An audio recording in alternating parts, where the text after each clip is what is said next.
As Estelle said, my research is a little bit, I call it undisciplinary. We can call it interdisciplinary, which I think is the formal term, but I think it's undisciplinary in the sense that I had a little bit the chance and the privilege in my life to have positions that they weren't very hierarchical.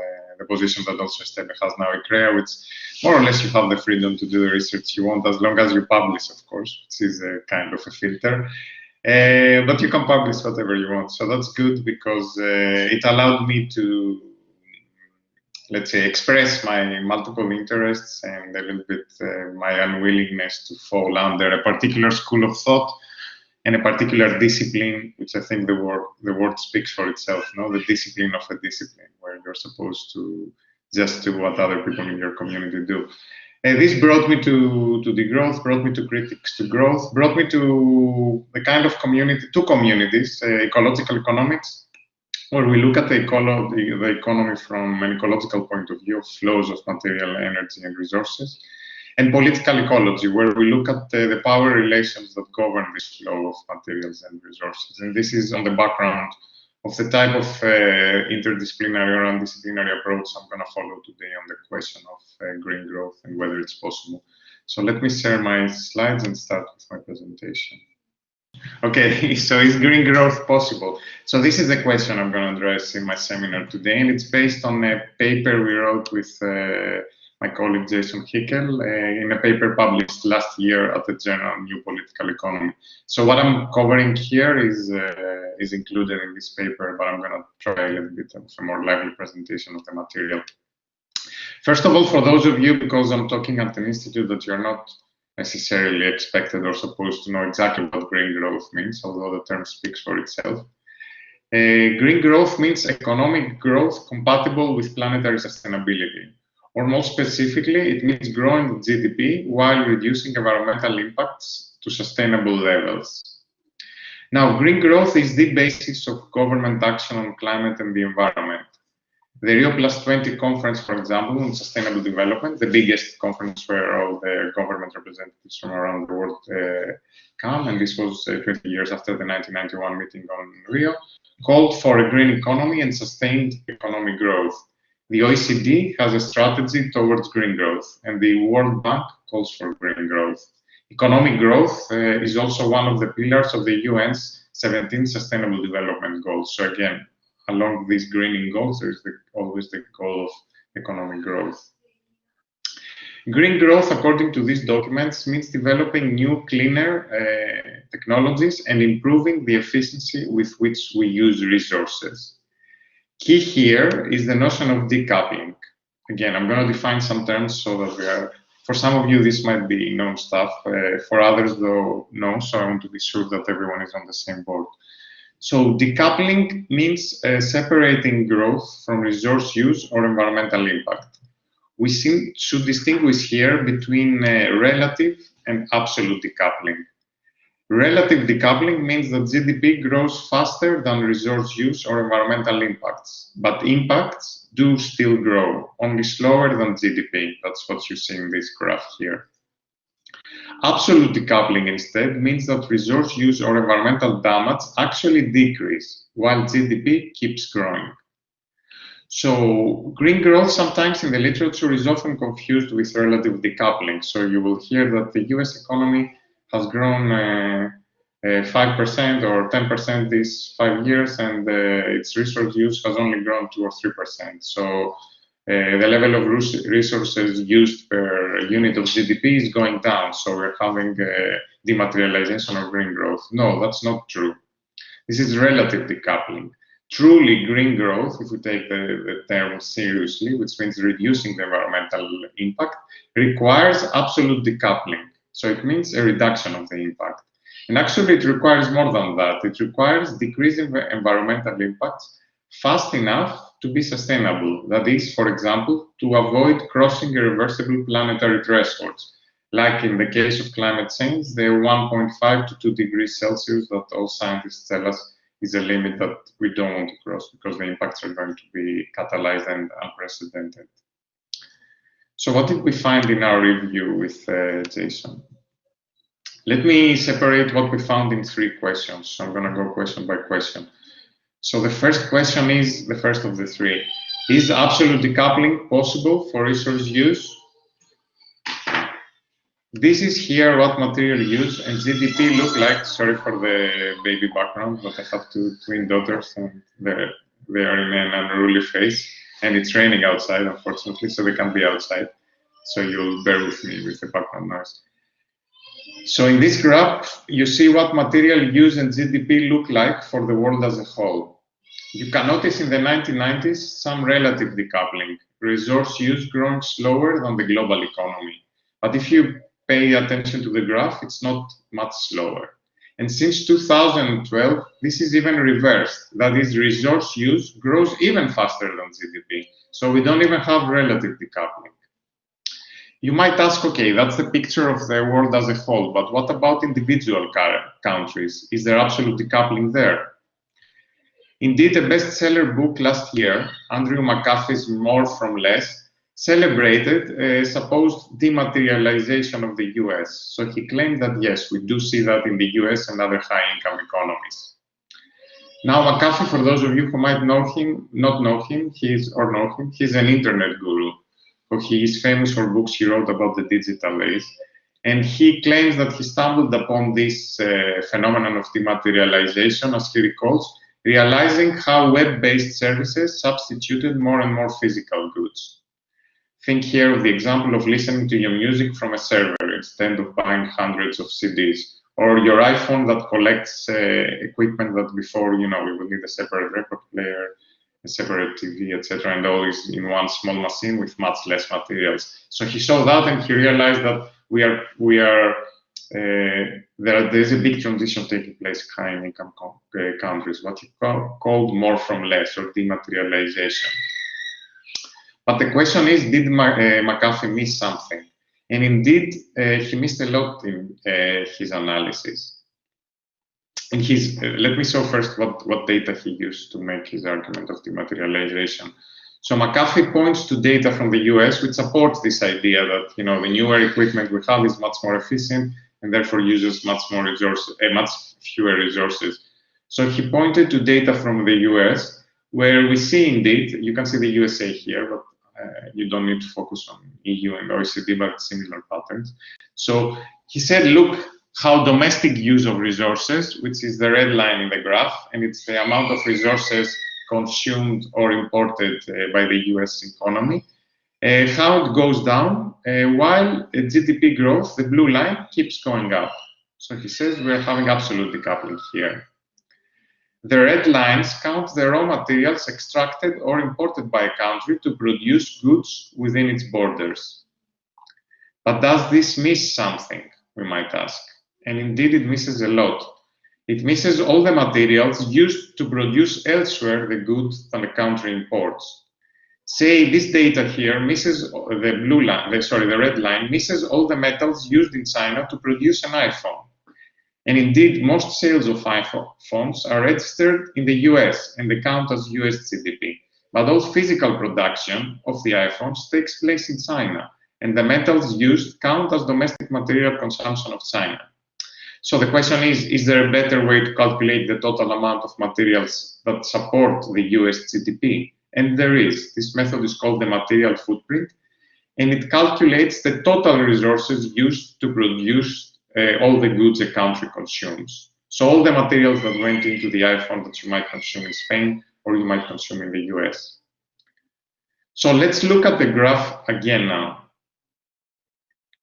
Look at how the material footprints of nations, the green lines, keep growing alongside GDP, with the exception of the 2008 recession where they both fall together. So there are no signs of absolute decoupling. You might ask, why is material footprint a better indicator? It is a better indicator because we live in a globalized world.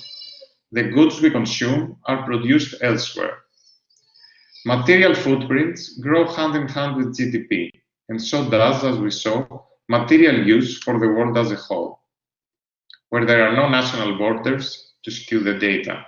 So it's not a coincidence, I think, that the picture, when you take material footprint data into account per country, and you look also at the material use as a whole for the world, you see a direct correlation with GDP.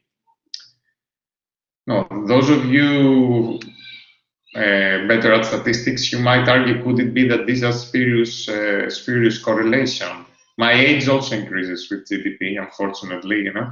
There is 3% growth every year, and there is 1 year that adds to my age. But this doesn't mean that if GDP falls, I become younger, which would be nice.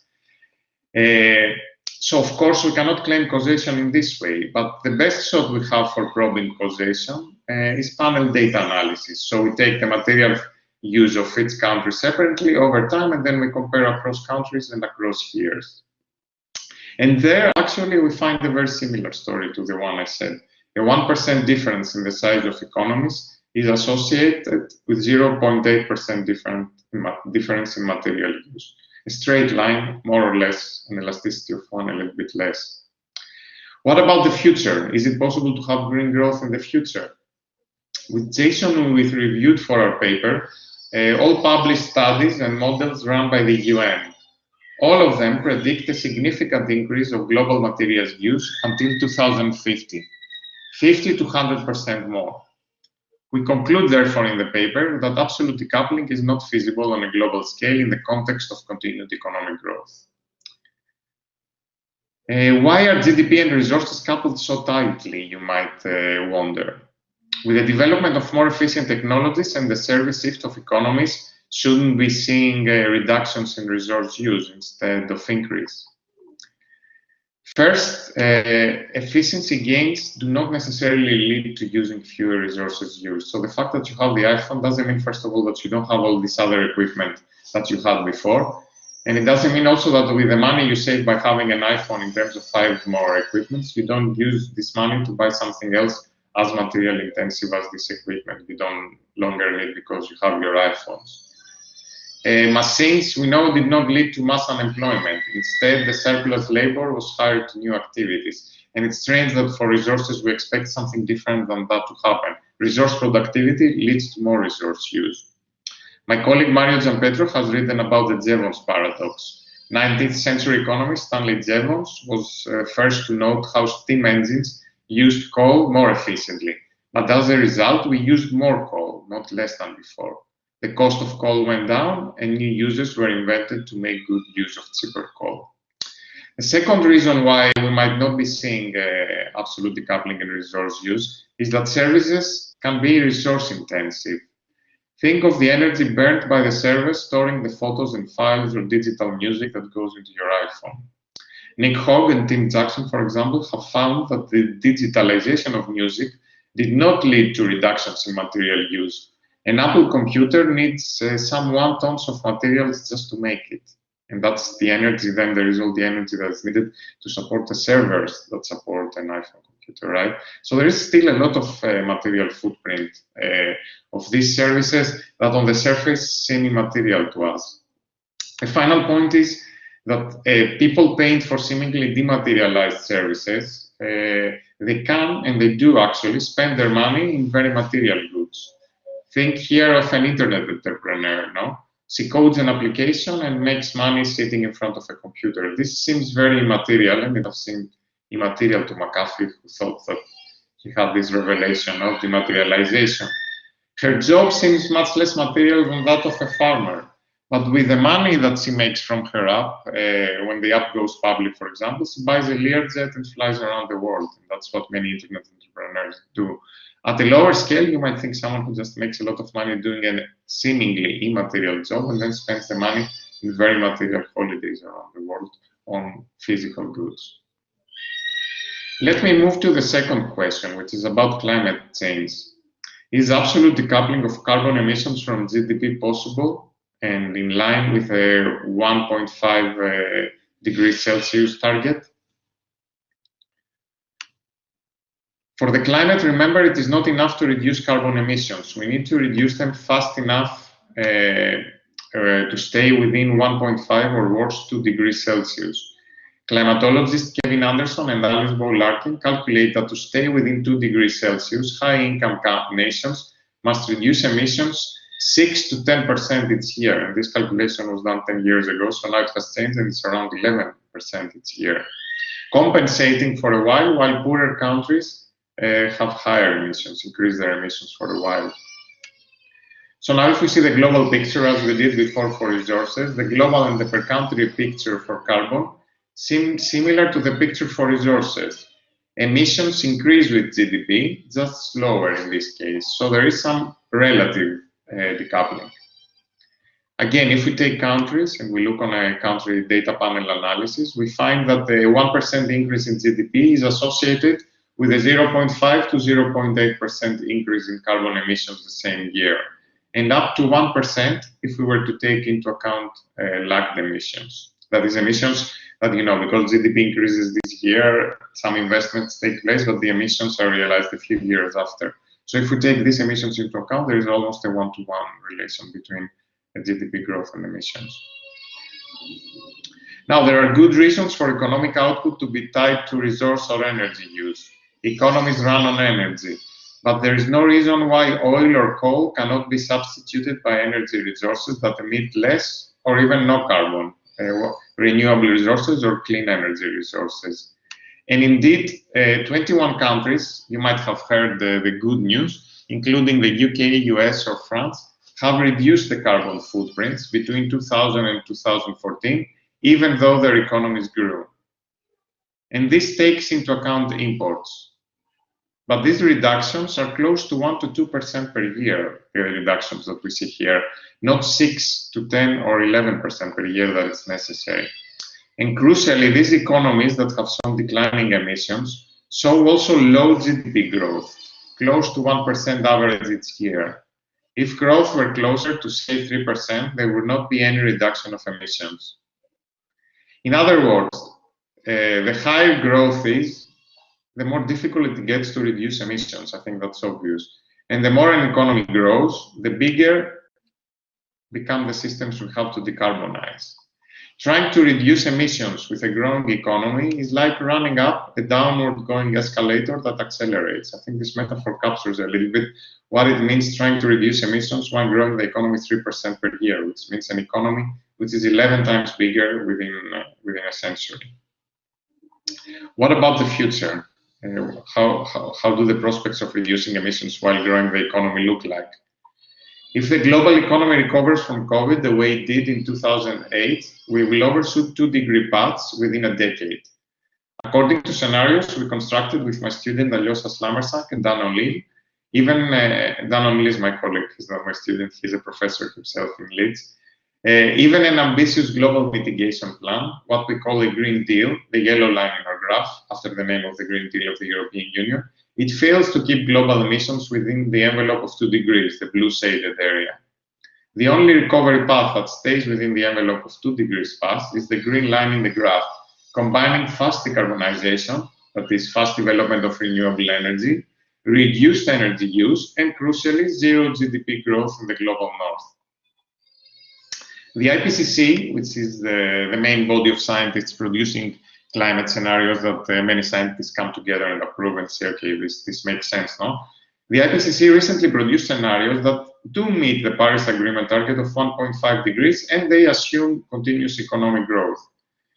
But it is important to know that all these climate models, apart from the first one, the P1, all these other climate models square growth with 1.5 degrees by assuming some speculative technologies that will come, they will appear towards the mid of this century, and they will remove carbon from the atmosphere and take it down and make and absorb it. Basically, technologies based around planting many trees. Some people calculate that this alone, the area that would be needed for these trees is 3 to 4 times the size of India. Whether it's economically efficient to do that and whether it can indeed absorb carbon, it's also a big question mark. The only scenario that doesn't rest on such a speculative future technology is the scenario P1, and it is based, not coincidentally, I think, on a drastic degrowth of energy use, around 5% per year, which is something we haven't seen and would require a drastic social change to happen. Green growth, in other words, is possible, but only by recourse to fantastical technologies that do not exist and may never exist. Speaking to the UN, I think she captured it quite well. Greta Thunberg always makes us feel a little bit silly now, because we have to use like hundreds and hundreds of words to say something that captures the common sense of it quite easily, and what's called fairy tales of economic growth. So what I have been presenting up to now are fairy tales of economic green growth. So there are fairy tales, but they're important for the current system, to maintain this promise and this hope that you can have continuous economic growth and everything is going to be fine. But it's a fairy tale. Each civilization has its fairy tale, and ours has its own fairy tales. So to my third and final question, which is, why do we have this fairy tale? Where is this? What function is this fairy tale playing, and how can we break out of this fairy tale of green growth? We have to recognize that economic growth may no longer be sustainable is a very inconvenient fact, much more inconvenient than just the fact of climate change that Al Gore once said, an inconvenient truth, right? To say also not only that there is climate change, but growth is not compatible with climate change, even more inconvenient, even for Al Gore to accept it. It is inconvenient because capitalist economies depend on growth for stability. Lack of growth means unemployment, debt, and depending on who governs, austerity. Without growth, it becomes more difficult to raise the incomes of the poor. It is also easier to pay for renewables or for welfare programs with growth than without growth. Politicians also, and this you know much more about it, politicians than me, they tend to think short term. They get elected depending on whether the economy does well. And electorates, including ourselves, have little appetite to cut energy or meat consumption or pay a carbon tax or hear that incomes are going to go down next year. And the vested interests, of course, that finance political campaigns put profits first. And there is an iron wall whenever you try to make any changes against anything that compromises their profits. And of course, the last thing they want is policies that slow down the economy. Not because they cannot maintain profits with a slower economy, which is very possible, and we've seen it happening during austerity, but also because they know that with slower growth and with their profits having to grow at 5 or how much percent they need to grow each year, it's just social growing for an explosion. So growth has been the way through which capitalism has bought social peace and has bought time. But this time seems to be running out. Well-meaning people want to think then that green growth must be possible, because like how else can we think out of it, since no one is going to accept anything that doesn't involve growth, because they can't see any alternative. But what if it isn't possible? So what if the first two parts of my presentation were right, and it's not possible to continue with green growth without ending up with great disasters? To take the metaphor of the current pandemic, which is just a miniature of what we might be facing with climate change, we saw that many governments at the beginning, Western governments, were very reluctant to even take the smallest cost for the economy. So they took time to close down the economies, they took time to close down the airports. It took time, and at the end it was also worse for the economies. Those that took a cost early on and said, you know what, it might seem that there is no alternative and we have to keep things going on, but no, we're going to stop them. They stopped them early on, and they saved both their public health systems and their economies at the end. So what if there isn't this alternative of maintaining both growth and greening? What if it isn't possible? So I take a different path here as a researcher I'm talking about, and I ask a different set of questions, that if you accept that green growth is possible, you would never ask this question. So the questions we are asking as a degrowth research community, and this is a paper where I summarized the last 10 years together with colleagues. We summarized the last 10 years of research on degrowth. Can we secure meaningful employment without growth, and how? Can we combat global poverty without growth in the global north, and how? I'm putting the research questions here. Is it possible to roll out clean energy if economies slow down? How would we pay for renewables without growth and with slower economies? How do we create the necessary cultural and political change? How can we have functional democracies without needing growth for their stability? So this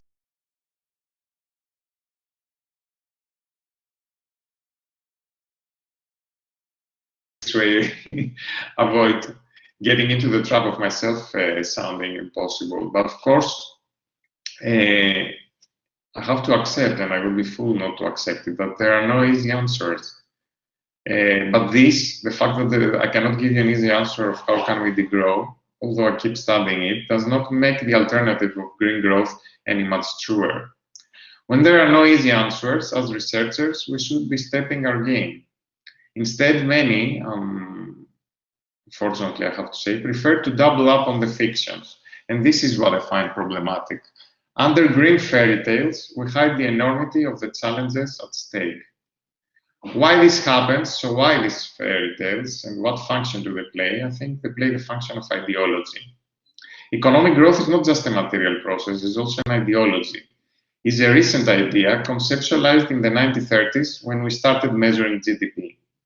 And it didn't pick up as a dominant ideology until the 1950s and the Cold War and the competition between the West and the East. Growth became an ideology, by which I mean a taken for granted idea served by politicians of all colors. Some people call this ideology growthism, the belief that growth for growth's sake is good and natural. But if you come to think about it, this ideology, like all the beliefs of civilizations that tend to have this extra material, or maybe we call it quasi-spiritual basis, is a mad idea. I mean, it's an idea that if you look at it rationally and scientifically, it doesn't make sense. If our global economy were to grow 3% per year, which is considered the normal desirable rate of growth, it would be 11 times bigger by the end of this century. And this would go all the way to infinity, which is crazy. And Aristotle, 2,000 more years ago, said that this is crazy. Like, only money holders think that they can grow their money at the interest rate that they lend, but this is not possible. And indeed, it is not possible. The question is how it's going to end, not whether it's going to end. As I like to joke, although it's not really a joke, to future archaeologists studying the remains of our civilization, this obsession with growth will seem weird. You know? It will seem weird to them as weird seems to us the belief of otherwise clever, the ancient Greeks, that 12 gods lived up on the top of a mountain and masqueraded as bulls to come down to earth and have sex, you know. So, you know, we see like the 12 gods of the Greeks and we say, okay, they had philosophy and math, but how did they believe in that? Or we see at the Aztecs and we say, how are they doing that, you know? Future civilizations will probably think the same about us. What were these graphs they were making and how could they come and believe in that, you know? Growth is the religion of the secular era, wrote French anthropologist and one of the first people to write about degrowth, Serge Latouche. And no one is more tied to this religion, I would add, than economists, with notable exceptions, including my very good colleagues and friends who go out of this norm of just taking growth as granted. I mean, in reality, most economists know, and they've been trained in that GDP is a flawed indicator. I mean, even in the 1930s when GDP was invented, there were many different opinions, and at the end it was a matter of political convention what GDP measured. But few are willing to go further than questioning GDP, which they don't really question. They question it, but it's always there as an indicator, but to question growth. And many will go out of their way devoting their mental power, I think, to justify unlimited growth. So you will hear objections like of the following type that I always engage in discussions I have with economists. Well, yes, green growth may not have happened yet, but who says it cannot happen in the future? We haven't tried hard enough.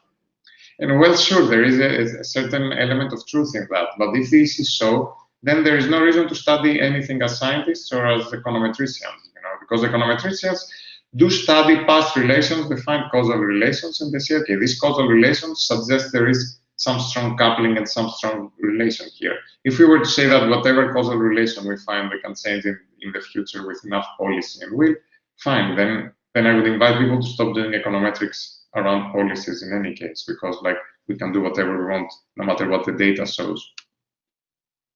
The second objection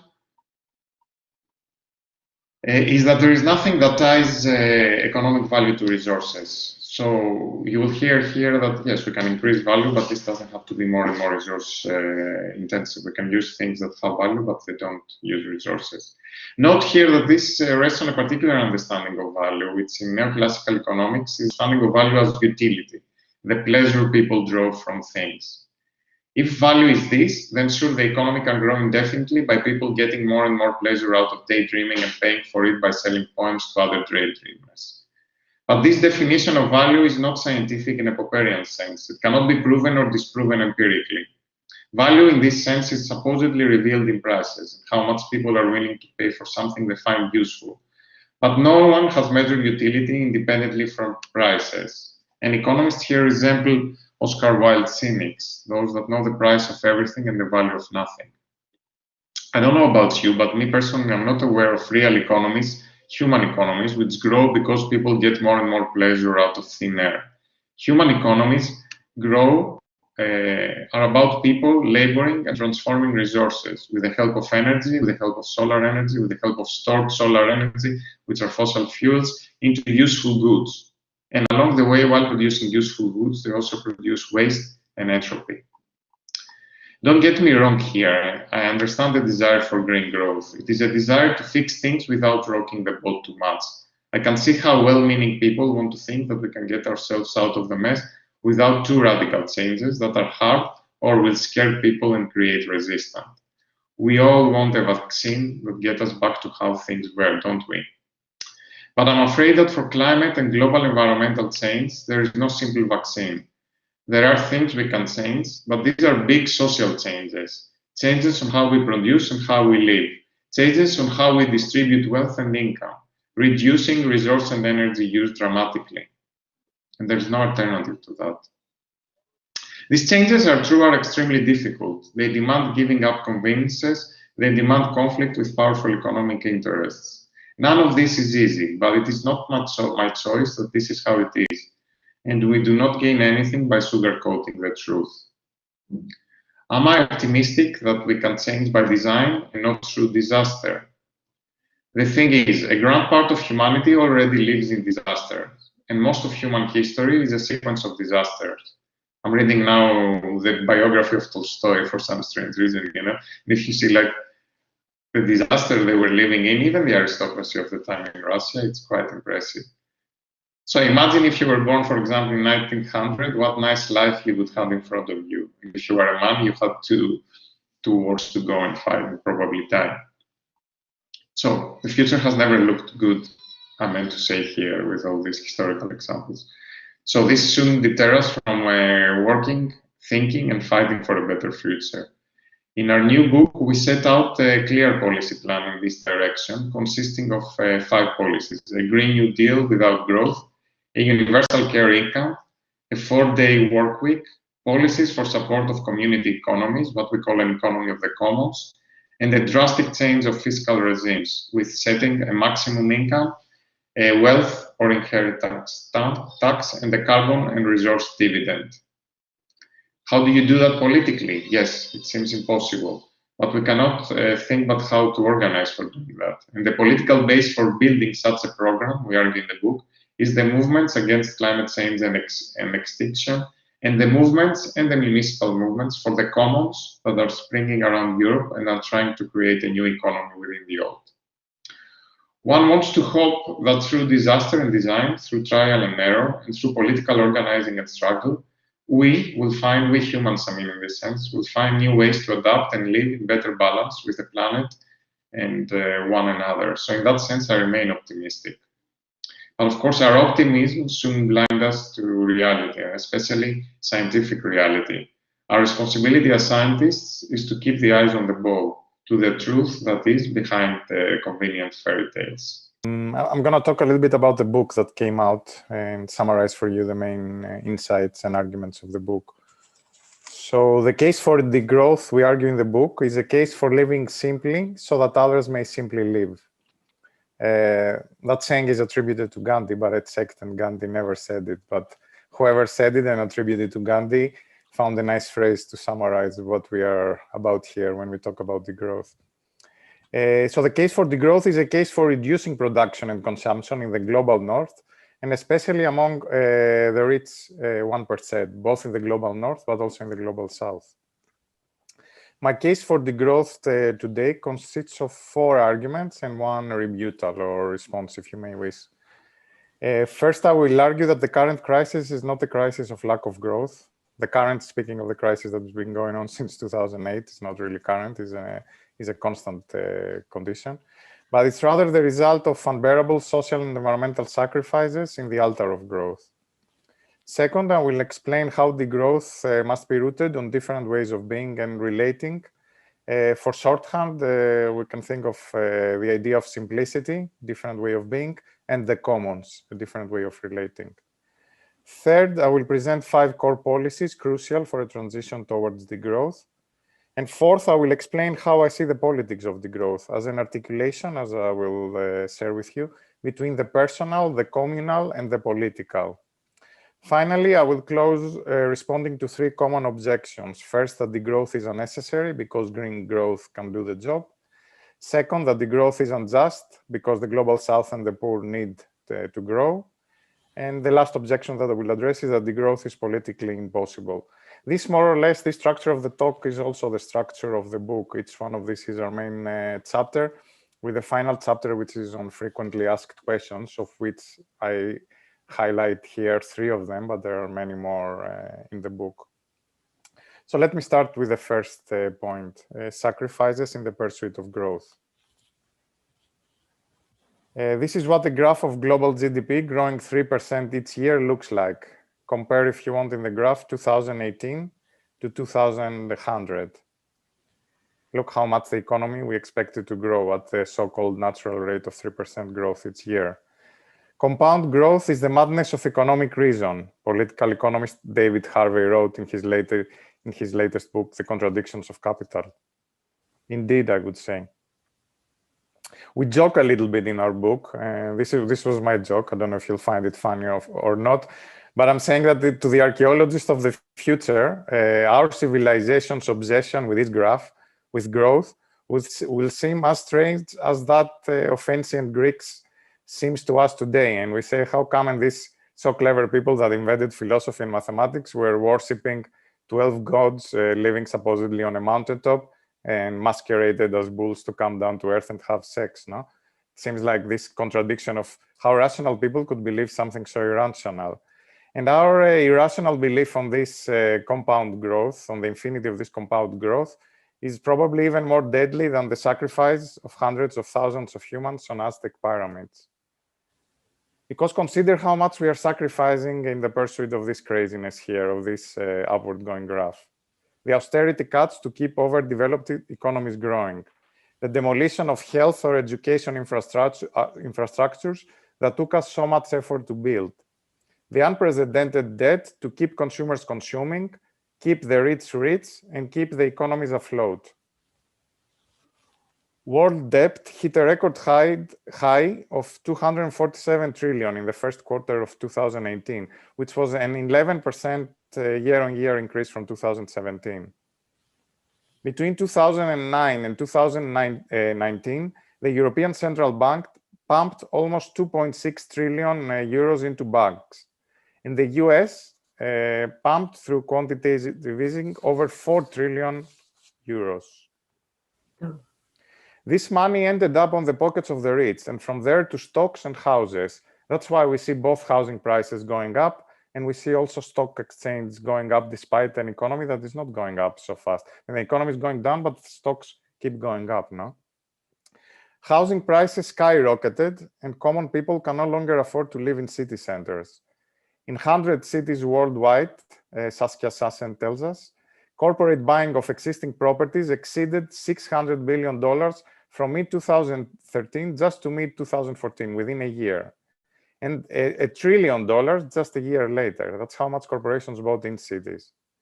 San Francisco, one of the world's richest cities, is in the midst of a feces crisis. I said feces, yes. Poor people without homes defecating in the streets where the most billionaires in the world live. Nature is, this is a picture from homelessness. Yeah. Nature is also sacrificed in the altar of growth. Plot any graph of a global environmental impact, carbon dioxide emissions, water use, ocean acidification, waste dumping, and you'll find a hockey stick figure like that of GDP. This is what scientists have called the Great Acceleration, and it's not a coincidence. Acceleration of GDP is what accelerates also environmental impacts. 145 scientists from 50 countries writing for the 2019 UN report on biodiversity and ecosystem services conclude that nature is declining globally at rates unprecedented in human history. Bird populations across the French countryside have fallen by a third over the past 15 years. 3.5 million bee colonies have been lost in the US from the 6 million that existed in 1947. And I can keep giving frightening data like that about the collapse of global biodiversity and global ecosystems. If all countries were to meet their commitments that they made in Paris, global temperature would still increase a disastrous 3 degrees Celsius. IPCC's climate models keep squaring growth with 1.5 degrees Celsius, but they do that only by assuming unproven and untested bioenergy with carbon capture that will supposedly sometime in the future take carbon out of the atmosphere. This is the brown and yellow parts of these graphs here. Tellingly, the only IPCC model that doesn't assume such technologies involves fast energy decrease, and is the first model on the right, the so-called low energy demand model. We should be reaching for the emergency brake, as Walter Benjamin put it before the Second World War. But how do we do this? That is the subject of the rest of our book that I'm going to present now. To think what is to be done, one needs to start from those who are already doing things differently, those who live simply so as to let others simply live. I'm going to talk about some famous people first, but think of Pope Francis, who eschewed this palatial papal residence that you see here in the picture in favor of a hostel suite next to the Vatican, next to the palace. Or think of the former president of Uruguay, José Mujica, who lived at his humble farm on the outskirts of Montevideo, donating 90% of his presidential salary. Or consider Winona LaDuke, a Harvard-trained economist who twice ran for US vice president with the Green Party and who lives most of her life modestly on the Ojibwe White Earth Reservation in Minnesota, where she also fights against oil pipelines. Winona was going to participate in a degrowth in a meeting we had to discuss our book last week, and she couldn't because she was arrested for obstructing the advancement of this pipe. But don't think only of the famous people. Think of innumerable others among us who practice modest living. City folks who find contentment in work, family, or friends without striving for ever greater wealth and power.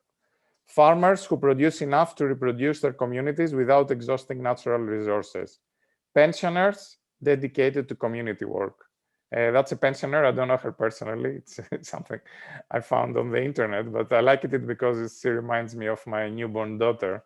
And I thought, okay, that's how she's gonna look as a cute grandma pensioner after a few years. Not after a few years, after many years. Few for her. It will pass quickly for sure, she will feel. The prevalent ideology wants us to think we are rich on our own, that it is our nature, in our human nature, to want more and more, that everyone wants to live like a rich Westerner, that there is no alternative to capitalism, we often hear. But none of this is true. We only survive and advance as a species by cooperating. We are a cooperative species. No baby could go far in life alone. We are selfish, of course, but we are also altruist. We desire more, but we also live content with less. We want our own things, but we also serve generously. It is our institutions that reward some propensities and reprimand others. And it is our institutions that we can and we should change. And we have changed over history. It is naive, of course, to think that change is a matter of personal volition. No matter how simple or slow you may want to be, you can't do it if you live in a North American suburb and work miles from home. Car driving is the only option, and a big car might be necessary even for your safety in driving these crazy highways. If you live in Copenhagen instead, surrounded by beautiful bike paths, it is easier to cycle to work or school together with 50% of the population. Conducive environments co-evolve with personal desires and habits, networks, and changing institutions, as we argue in our book. As people come together to do things differently, They also organize politically to defend and assist their way of living and being. People are already doing things differently. As feminist economists Gibson Graham argue, the capitalist economy is just the tip of an iceberg sustained by immense voluntary, reciprocal, and not-for-profit activity. Often, this takes place in the form of what we call the commons, people working with one another and sharing resources for a common purpose. The commons are not only cooperatively governed forests, fisheries, or aquifers, important as they may be, and as the work of Elinor Ostrom has highlighted. They are also shared urban spaces, open software, festivities, community gardens, and occupied squares where people come together and they share resources and they share their time. Against pushes to privatize and commodify the commons, movements have defended and reclaimed the commons. These struggles and community economies are the roots upon which we argue in the book we should cultivate degrowth. In the city that I live, Barcelona, there are some 300 cooperatives interconnecting 10,000 people and supporting the livelihoods of 6,000 more. If you are in Barcelona, you can become a member of the energy cooperative, that's the picture from them, Som Energia, getting 100% renewable electricity at affordable cost at your place. Share an electric car through another cooperative, Som Mobilitat. Connect to the internet through the cooperative Som Connexió. Receive primary care through the COS Health Cooperative. Live in a co-housing unit built by the architect cooperative Sostra Civic. Take turns in parent-run childcare groups that abound around the city and in my neighborhood. Grow vegetables in a community garden very close to your house. Buy produce from local farmers through a consumer cooperative. Or listen to new bands in citizen-run social centers called Ateneus and who have a very long history here in the city. By participating in the economy of the commons, you produce and consume differently, and you devote your time and resources to a parallel economy. Crucially, by being a commoner, you are part of the broader change you want to see, like the first traders and bankers in the nations of capitalism were. But now here we can become actors in a new system that it's going to be the great transition after the state and the regime we are in. In 2015, in Barcelona, we elected in government the Party for the Commons, Barcelona en Comú, a movement party staffed with seasoned activists from the city's commons. Barcelona en Comú protected the existing and opened up new commons. And this, we argue in the book, is what coevolutionary possibilities towards the growth could look like. Rooted in the commons in the city, a movement emerged, occupied the squares, and evolved into a political movement that in turn took state power and used this state power to support the commons more. But in more general terms, what can a movement party that takes state power at a national level do that would be in a direction of the growth and the commons? Here are 5 non-reformist reforms, as we call them in the book, that could act as important leverages.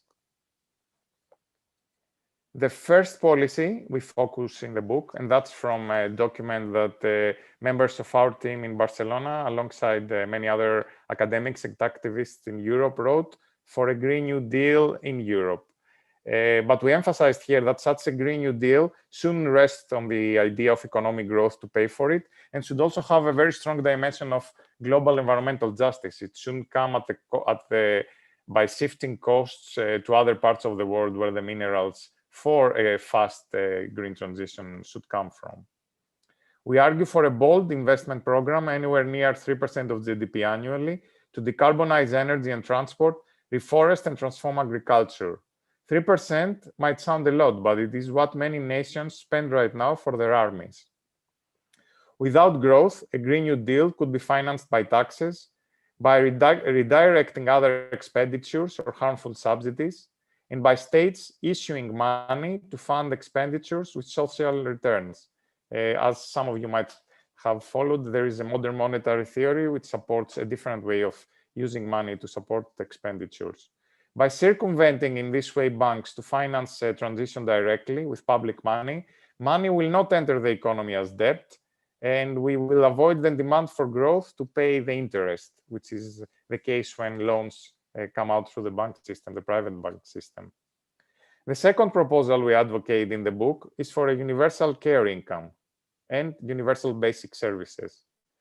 A basic income at around 20% of per capita income can be funded with an increase of taxes of the top 15% of income, simulations from Catalonia have showed. Unlike others who emphasize the basic income, emphasize it as a basic level to avoid poverty and give basic rights to everyone, we call this a care income to emphasize that it is given in recognition to the unpaid care work that all of us, and mostly women, do unrecognized, and without it, economies could not exist to begin with. And our group here in Barcelona is part now of campaign for a care income together with groups of feminists and alliance with feminists from around the world. The third proposal that we advocate in the book, and this is a follow-up on research that I've done with Nicholas Ashford in the past, is the proposal to reduce working hours, 1 day less per week, sharing this way the available work among more people, reducing unemployment, distributing more fairly the benefits of productivity, and reducing environmental pressures. Importantly, as we claim here with Nicholas, we should do that without reducing the wages of people, especially of working class people. So it should be with wage parity, which of course means radical redistribution of wealth and money from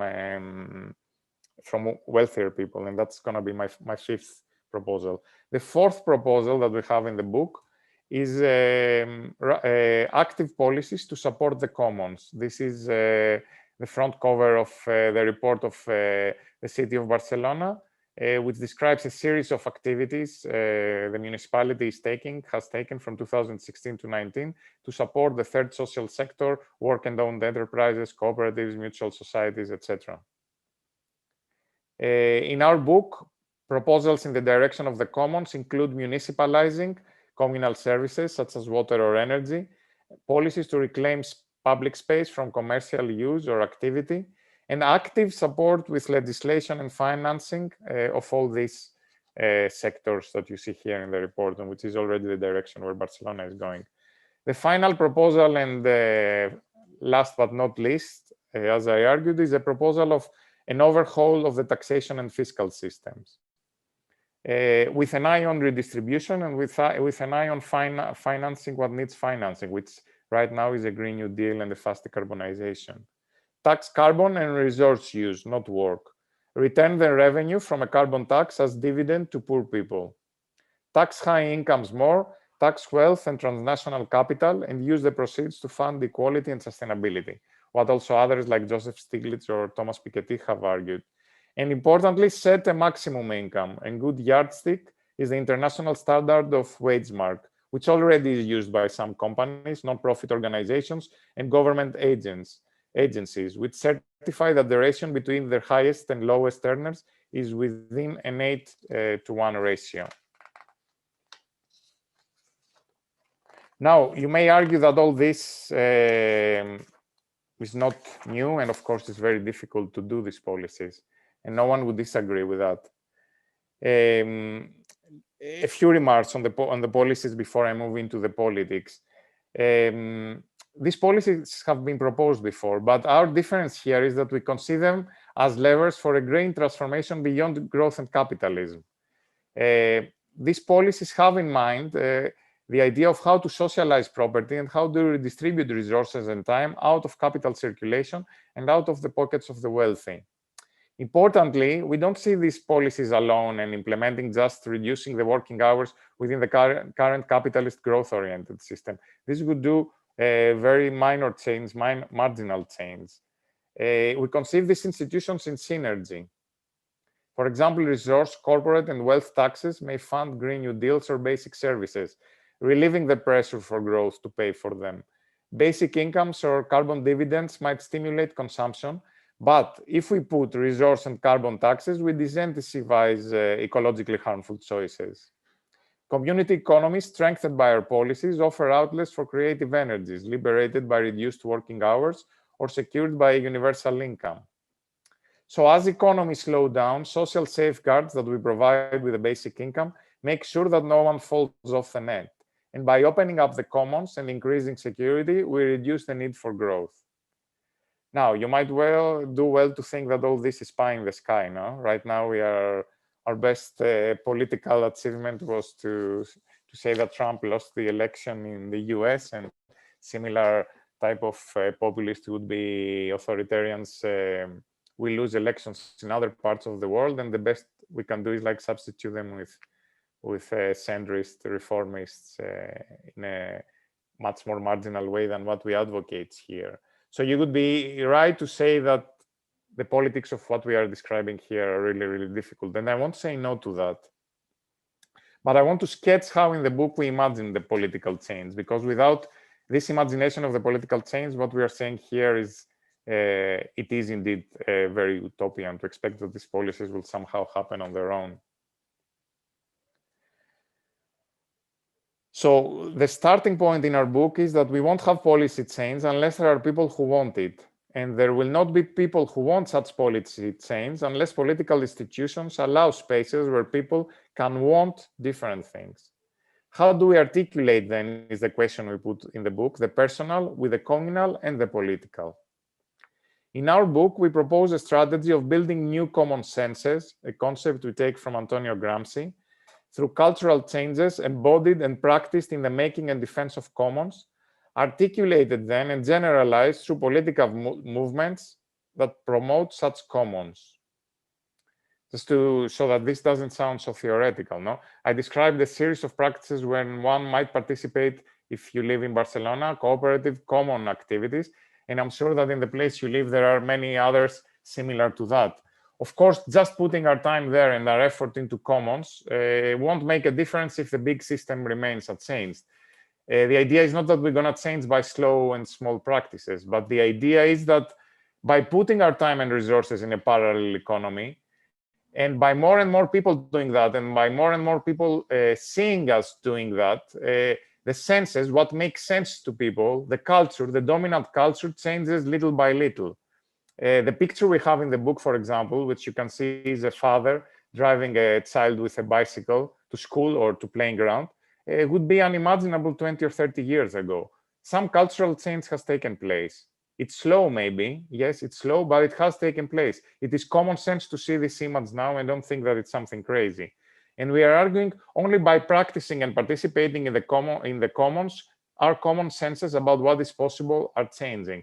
Now, if they just change and it's just a cultural change, it won't go anywhere. But we argue that cultural change and change of the common senses sooner or later has to be expressed into a political movement, because you want the way you want to live, you want to see it facilitated, you want to see it represented by your political institutions. And that's the dynamic we described taking place in Barcelona, and we see as a mold of a dynamic that could take potentially place in other places. How am I doing in terms of time?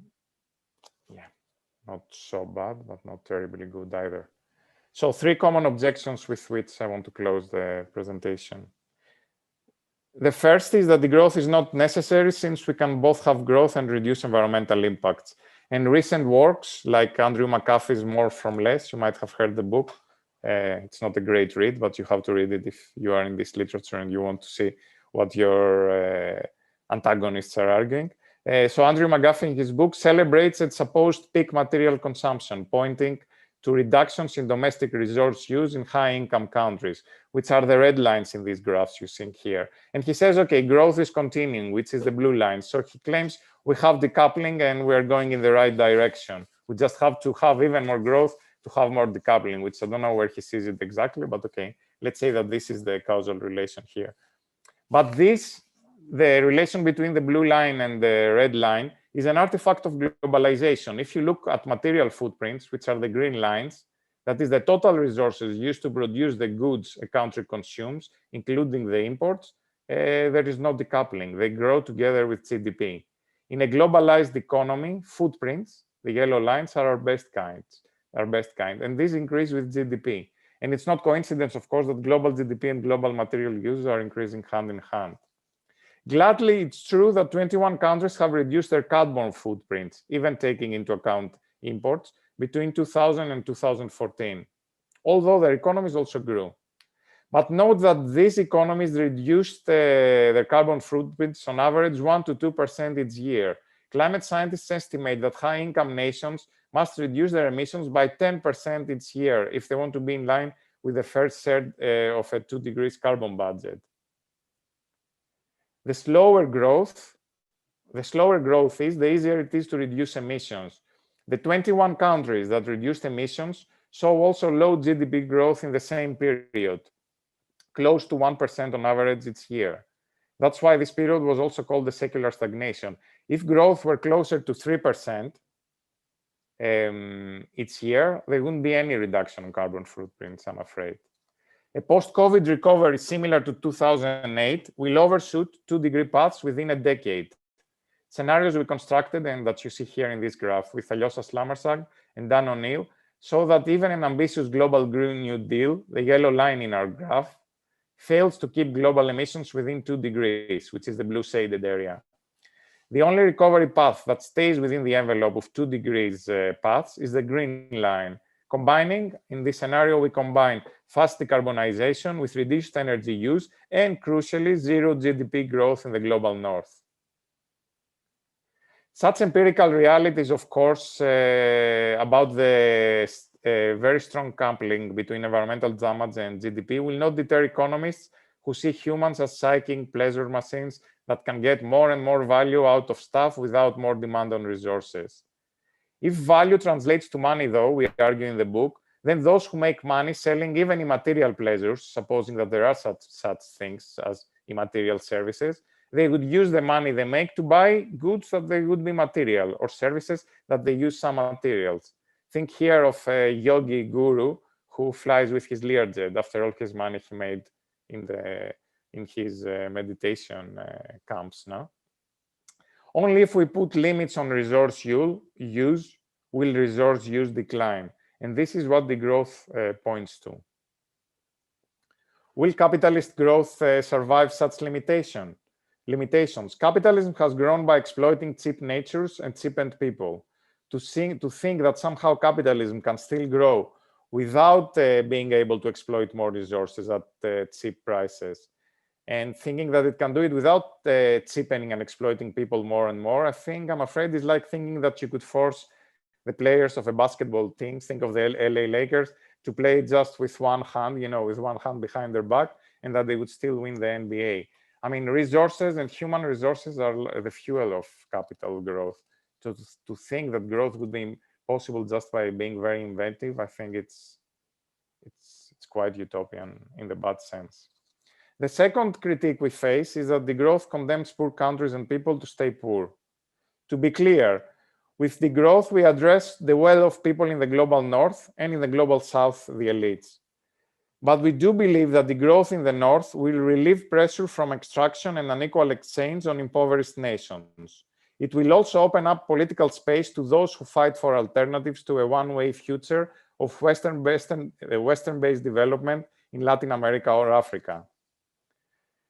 People who fight for alternatives there should know that we here in the belly of the beast levy the same fight where we live, and we fight the ideology of growth where we started, in the West. In this way, we open up space for the pluriverse of alternatives, which has been so brilliantly covered in these books, alternatives to growth-based development from all over the world, not using the terminology of degrowth, but being very keen in spirit and in political orientation. To claim that the North should grow out of charity for the South is a bad joke, thinking of all the colonial pillage that made growth possible in the first place. As Jason Hickel reports, donor countries reappropriated 2.5 times the aid they gave developing countries through debt payments and capital flight just the last years. So we give with one hand and we take double with the other hand.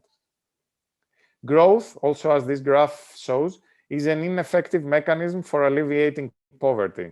This is how much different brackets won on average from global GDP growth from 1980 to now. Or to give different figures, in countries like the US or the UK, around 15% of the population remains poor. And this share is the same since the 1970s, despite a fourfold increase of the economy. The poorest 60% of humanity receive only 5% of all new income generated by global growth. At this rate, Jason Hickel calculates, it would take 207 years to eradicate poverty at $5 per person per day. And the global GDP by now would be 175 times what it is now.